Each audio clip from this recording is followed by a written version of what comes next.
So we continue on with our exploration of Aries and the planets for Aries. So we've discussed Mars. Next planet we want to consider is Venus. And again, what we want to think about is the fact that Venus rules over the second house for an Aries ascendant. Venus also rules over the seventh house for an Aries ascendant. This is going to mean something important for how Venus functions for Aries. We also need to consider the fact that Venus is debilitated in the sixth house for an Aries ascendant, and Venus is exalted in the 12th house for an Aries ascendant. This tells us how Venus ideally is supposed to function for an Aries ascendant. So first off, when we're thinking about Venus, Venus is the planet of diplomacy, of luxury, of healthy desires, of feeling relaxed and calm and peaceful. It's also a planet of making choices that lead to higher fulfillment. So Venus rules over the second and seventh house for an Aries. What does this tell us? Well, number one, it tells us that partnerships are extremely important for an Aries ascendant. It shows that an Aries ascendant can be very passionate about their partners. It can also show that an Aries ascendant tends to be very possessive about their partners. They tend to really strongly identify with their partners.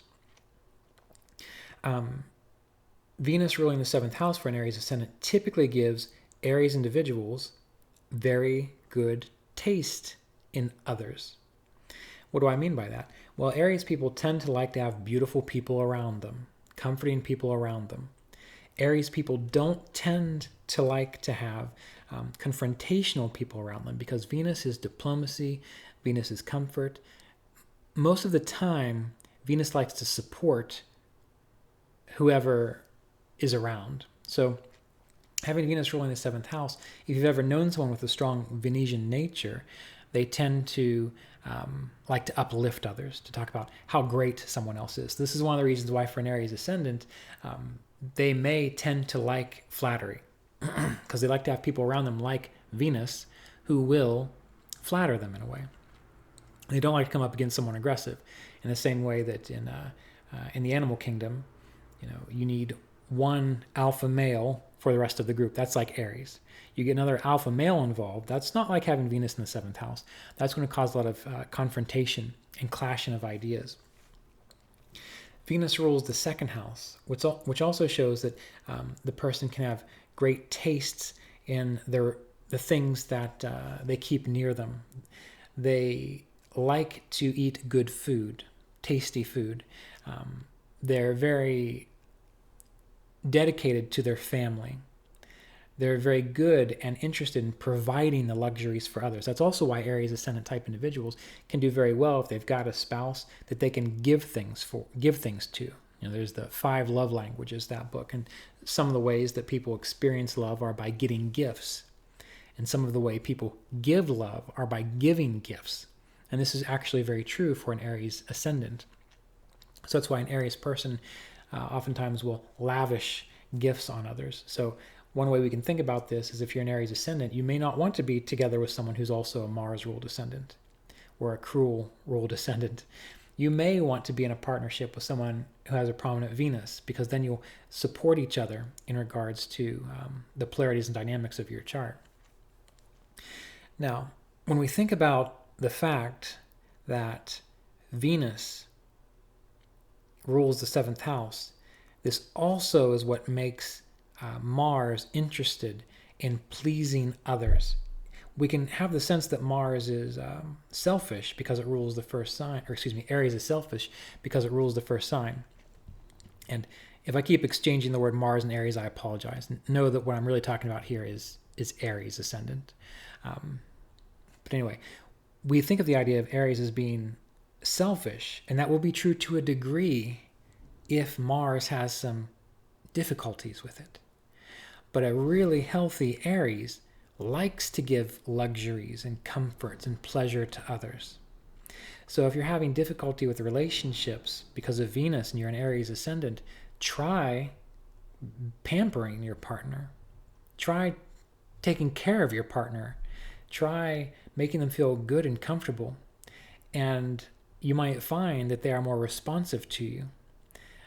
You might find that they then start to give you feedback in the way of giving you the flattery that you want. And there's nothing wrong with people making you feel good. And this is part of the issue with Aries Ascendant based on Venus's lordship. For an Aries Ascendant, it's very important for a person to have a beautiful home, to really take care of the things that they have around them, the things that they're responsible for. The more you do that, the healthier the esteem the Aries Ascendant will typically have. Why? Because Aries likes to be a good provider based on the fact that it rules the 2nd and 7th Lord. If you are not interested in that and you're an Aries Ascendant, just try it. Try asking yourself, what if I quit thinking about myself and I started imagining being a good provider for my family, for my spouse, for whoever? Just pick someone, be a good provider for them, give them nice things, support them. This can really help Venus work well for an Aries Ascendant. Now let's consider the fact that Venus is debilitated in the 6th house for an Aries Ascendant. That tells us something about Venus.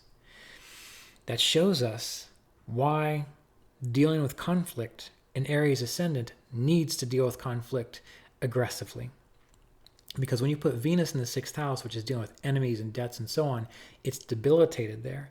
That shows that if you try to take a Venusian approach for an Aries Ascendant, you're probably going to get yourself in more debt, have enemies taking advantage of you, and you're not going to make choices which allow you to become stronger and improve yourself.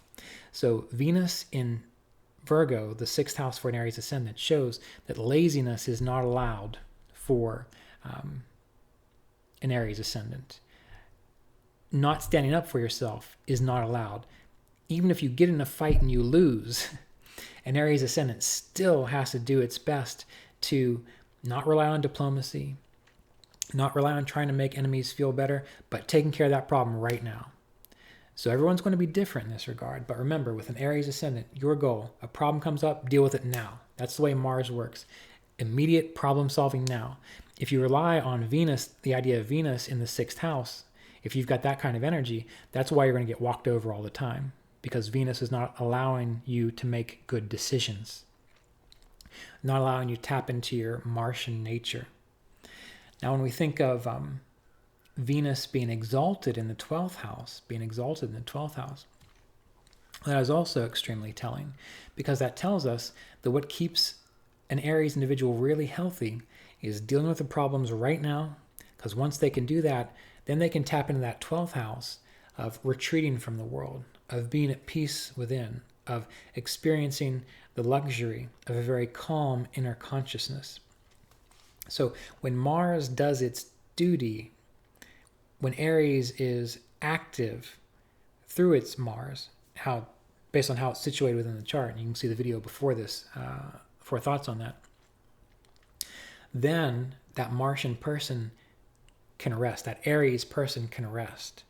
And when that person can rest, they can tap into all of the peacefulness, all of the support, all of the luxury, all of the ease that Venus brings, all of the comfort that Venus brings, because then that Aries individual is calm, is clear, knows how and when to act. And that's why, as we discussed for an Aries Ascendant, they're not meant to be the warrior that goes out marauding and picks fight just because they want to be right.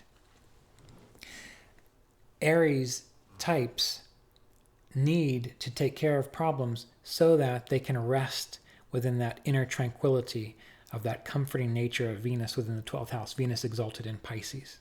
Okay, so we have to remember when we think about Venus as a house lord for Aries Ascendant, that there's a lot of emphasis on taking responsibility for all the things, the beautiful things that you have to care for, and to surround yourself by beautiful things.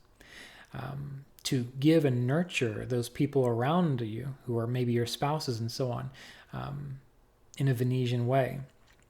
To realize that it's okay if you want people around you who are going to tell you good things about yourself, how well you did, because you've got that Venus ruling the 7th house.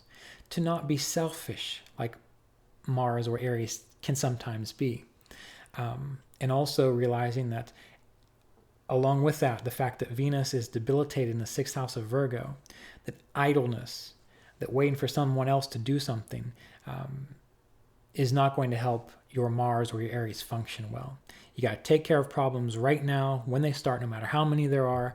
That way you can pull back, relax, let that Mars go back into a state of clarity, and you can tap into the peacefulness, the comfort of Venus exalted in the 12th house. That's why Aries people like to have, tell me exactly what I need to do, I'll take care of it. Bam, bam, bam. Why? That way they can just be done. They can go relax. Mars is not an energy, Aries is not an energy that's meant to be on all the time. That's like being in fight or flight response all the time. Aries is like the energy of the animal, where it goes out and it kills to eat, and then it sleeps for 72 hours. Or its home needs to be defended. Defends its home, it shakes off the aggression, and then it goes and it relaxes by the fire. That is, in a way, one of the thought processes you can use to get a sense of the fact that Venus is exalted in the 12th house for an Aries ascendant. Okay. So next up, we will look at Mercury for Aries.